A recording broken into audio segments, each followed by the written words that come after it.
Hello everyone and welcome to DelftStack. In today's video, I'm going to guide you through how to fix the constant blue screen crashes on Windows 11 version 24H2. If you have a Western Digital or SanDisk NVMe drive and your PC started crashing right after the update, you are not alone. It's actually a known conflict with how the new Windows handles memory.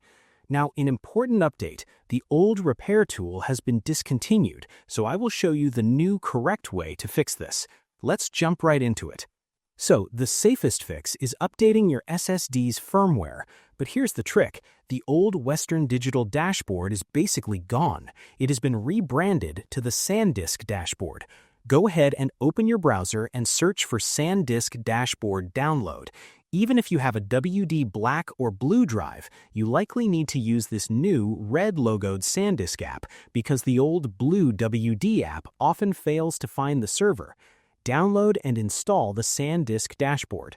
Once you open it, it will scan your drive. You should see a notification for a firmware update. For example, if you have the WD Black SN770, you are looking for firmware version 731130WD. Click Update Firmware. It might ask you to shut down your computer completely. Do exactly what it says.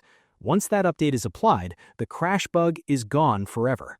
Now, if you can't update the firmware, or if you're stuck in a crash loop right now, we can stop the crash by editing the Windows registry. We're going to limit the host memory buffer feature that is causing the conflict. Press the Windows key plus R, type regedit, and hit Enter. Navigate to this specific folder, H key local machine, then System, then Current Control Set, then Control, and finally click on Store Port. We need to create a rule here. Right-click in the empty white space on the right, select New, and then DWORD 32-bit value. Name it exactly HMB Allocation Policy. Capitalize the H, A, and P.